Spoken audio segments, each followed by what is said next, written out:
Idriss Déby Itno, il n'est pas seulement un des leaders du néo-panafricanisme, c'est aussi un homme qui veut donner un autre avenir, un autre futur à son pays.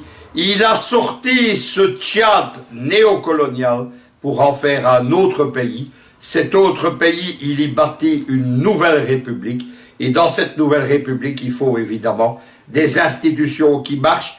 Il a, par lui-même, par son action, par sa vie, répondu à ce fameux débat. Faut-il, comme Obama le disait, des institutions fortes? Faut-il des hommes forts? Moi, j'ai toujours répondu, sans hommes forts pour bâtir et porter les institutions, il n'y a pas d'institutions fortes. C'est ce que prouve aujourd'hui cet Occident, États-Unis compris, en pleine décadence, où les plus hauts magistrats d'un pays se disputent, déversent en public les poubelles de leur système. Idriss Déby Itno, il a choisi de bâtir cette nouvelle république.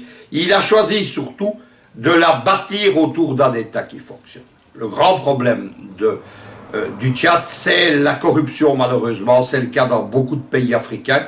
Il ne faut pas en avoir honte, c'est le cas aussi dans beaucoup de pays européens. Allez voir l'indice de la corruption précisément de nos ennemis de Transparency International. Mais là, il faut quand même un classement utile. Allez voir où se classe la France ou la Belgique, vous allez être surpris. La corruption existe par exemple à Bruxelles à tous les niveaux, depuis l'enlèvement des immondices jusqu'au permis d'urbanisme, jusqu'à la police, où il ne se passe pas un mois sans que des officiers supérieurs ne soient poursuivis. L'Afrique n'a pas à avoir honte, mais l'Afrique ne doit pas non plus faire la politique de l'autruche. Idriss Déby Itno a choisi de prendre le problème à bras-le-corps, le problème de ces fonctionnaires qui sont là pour piller l'État, et la visite qu'il a faite au service des douanes, cette visite surprise, eh bien, elle se justifiait. Il a repris d'ailleurs une technique qui était celle du regretté Mouammar Kadhafi. Pendant toute la Jamaïria, Kadhafi circulait dans une vieille Fiat, parce que contrairement à ce qu'on a raconté, ce n'était pas un homme d'argent, avec un chauffeur et une seule de ses gardes du corps, de sa fameuse garde féminine.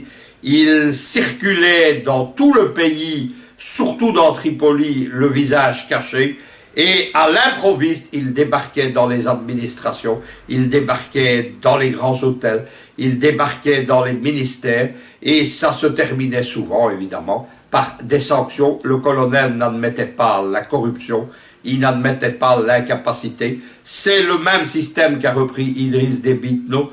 Je lui souhaite le plein succès dans son action de redressement national. Il a compris aussi, lui qui est un militaire, un général qui n'a jamais ménagé sa vie et son sang pour son pays, il a compris qu'on ne bâtissait pas non plus un pays sur la force d'une armée, qu'on la bâtissait sur la force de son peuple, de ses institutions, de son administration. C'est ce processus qui est en marche au Tchad.